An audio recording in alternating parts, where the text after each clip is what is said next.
Richard, how do protesters win against a strategy like that?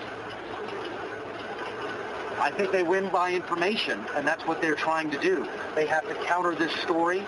They have to tell people how it happened, how it really started, who is fighting. They have to remain nonviolent, and the protesters aren't doing a very good job of that. They feel attacked, and they say they have to defend themselves. It is very difficult to win when you are picked into a fight, and then if you're drawn into a fight, to try and maintain your air of being innocent and nonviolent. I don't know exactly how you do that. Either of you gentlemen, the curfew, as I understand it, ends in an hour and 45 minutes. While you were on last hour with Ed, we heard the call to prayer. There are these sort of milestones.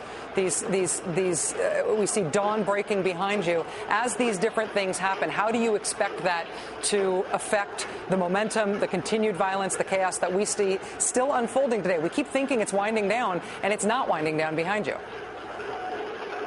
Rachel, this 76-year-old woman we interviewed, stuck in her apartment on the 6th floor across from the museum, said, you know, it seems to me even protesters have to take a break. They have to rest.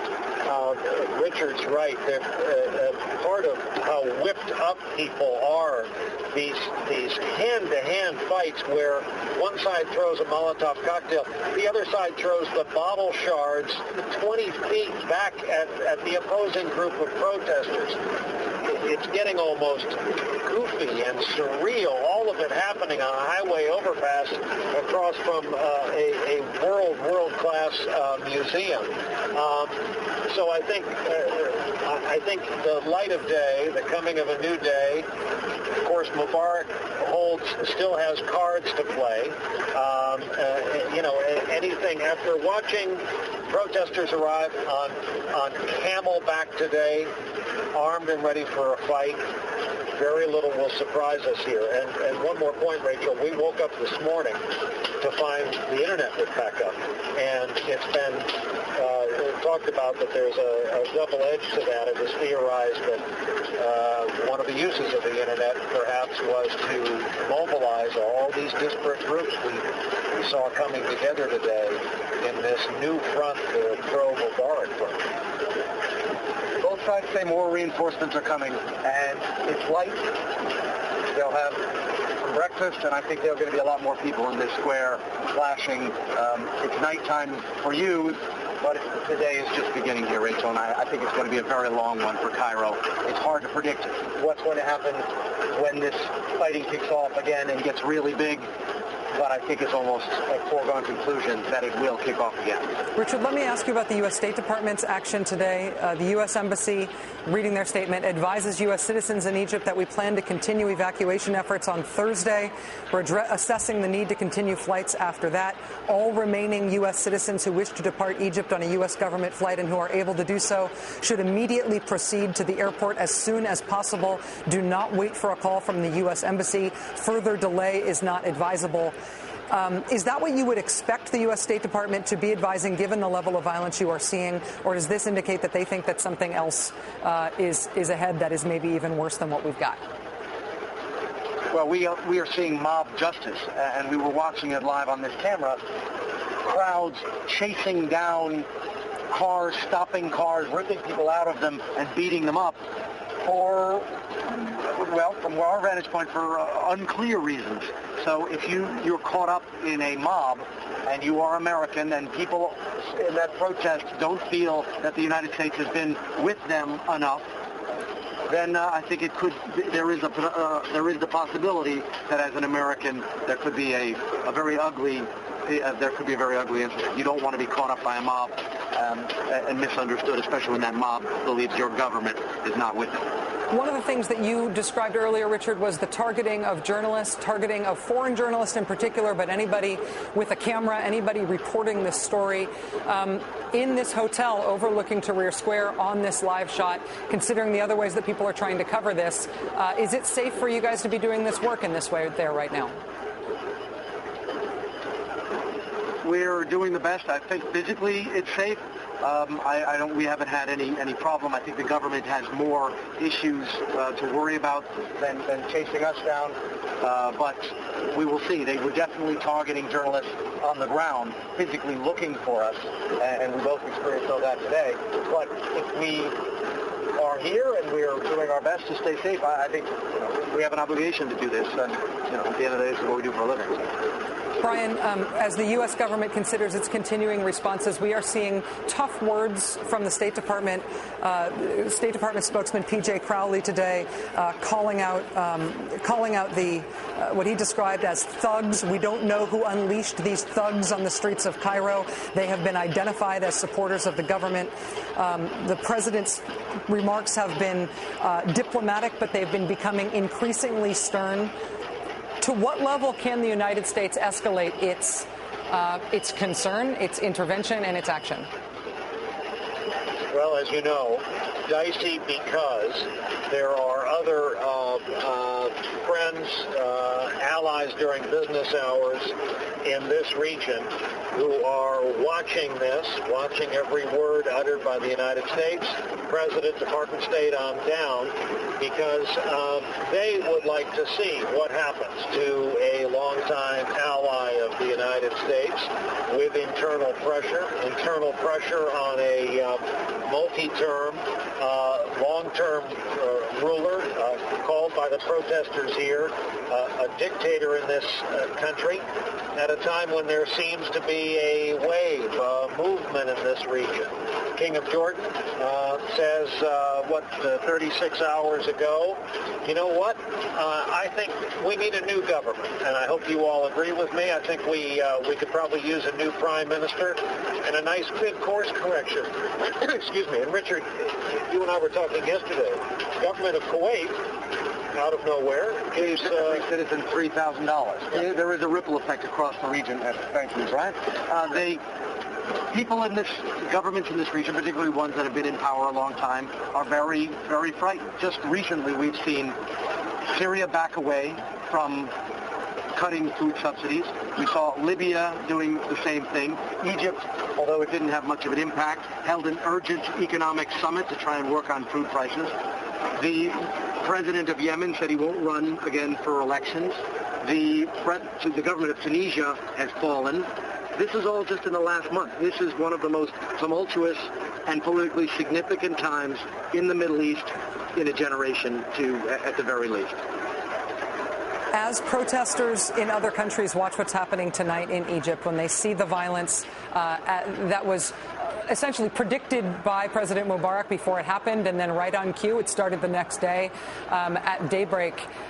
Is this a warning shot across the Middle East? Is Mubarak, in essence, instructing other leaders who may feel challenged by their protest movements that this is the thing that can stop them, at least, that this is what can change momentum? And it is frightening, sending a frightening message as well to the people. The people of Tunisia rose up, and it seemed almost painless if you watched it on television. Oh, they got, a little bit of tear gas. They had some casualties, not an overwhelming number. I'm not trying to make light of the Tunisian casualties, but it was a relatively peaceful and quick uprising, and it looks painless. So I think this is the way of sending a message to the Egyptian people that it won't happen so easily here, if at all, which sends that kind of message to other countries. Algeria, for example. Many Algerians are unhappy with their government. The country went through a horrible civil war. 100,000 people died. If they looked at Tunisia, maybe they would think, well, we can do that. But if they look at Egypt and they see that the main square has now been on fire with exchanges of Molotov cocktails, they might back away. What do you think will make the most difference tomorrow and the day after in terms of whether or not Mubarak leaves or stays? U.S. pressure and the Army's loyalty. If the Army decides that this is a good idea, that gives it a pretext to come in and clean up the situation once and for all and have a crackdown, or if the Army decides that the almost 83-year-old president has gone a step too far and is sending his country into armed conflict for his own legacy. The Army's calculation on the strategic value of this and the U.S. pressure, I think, and of course what happens here. And Rachel, one other aspect I was told today by a senior administration official reminded today that in a circumstance like this, some of the talking is military to military. It's impossible to spend any amount of time at one of our service academies in the United States without eventually seeing the markings of every worldwide army that has any affiliation, any relationship with the United States, and the Army of Egypt and its generals are no exception. Ties among general officers are pretty deep, and it's been reported, no secret here, that among the talks going on between the United States and Egypt is the attempt to keep back-channel conversations going at the Department of Defense, our Pentagon level, and between very, very senior-ranking general officers who've had associations together for years. One of the things that Americans have learned, Brian, over the past week is just how much aid Egypt gets from the United States, second only to Israel. They have the 10th largest army in the world because, in part, we fund it so well, and they have their tanks are American tanks, their fighter jets are American fighter jets. We've all learned about that. It's been a crash course. We know the military ties are close, but why is U.S. pressure so crucial? Is the U.S. position on this so important to what happens in Egypt just because of that money, or is the influence to be understood as something greater than that? Money, influence in the region, the history, especially of the relationship between, to pick a number, the last 5 American presidents and Hosni Mubarak, which has before it the history of the U.S. And previous administrations here in Egypt. Anwar Sadat, remember his closeness to American presidents, the role he had just played prior to his assassination here in Cairo on a critical date for the people of this country. So I think there is no other single country that could rise up, make a statement, utter a word about this that would have the gravity, that has had the gravity, as has the United States. There's quibbling over the figure, 1.3 billion, 1.5 billion, 1.8 billion. You're right. You go on the ground, those tanks are of U.S. design. We see U.S. fighter jets overhead sporadically. Russian-made helicopter has been overhead every day of this, but one of the first things you see upon landing, Egyptian Air Force markings on the Lockheed C-130s out at the airport. NBC Nightly News anchor and managing editor Brian Williams, NBC's chief foreign correspondent Richard Engel. We are very, very, very grateful for you guys staying up through the dawn with us from Cairo. Stay safe, you guys, and thank you. Thanks, Richard. Brian Williams and Richard Engel joining us live from Cairo as dawn breaks over just a remarkable scene. One of the things that was evident and incredibly alarming for those of us who are in the news business today was to see the protests and the protesters, and in particular the pro-Mubarak forces, which you can call protesters or not, depending on your perspective.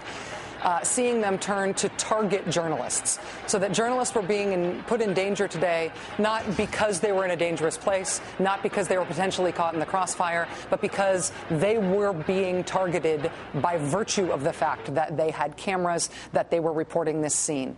That scene as such a dangerous development, such a dangerous channel of what's happening in Egypt to the rest of the world.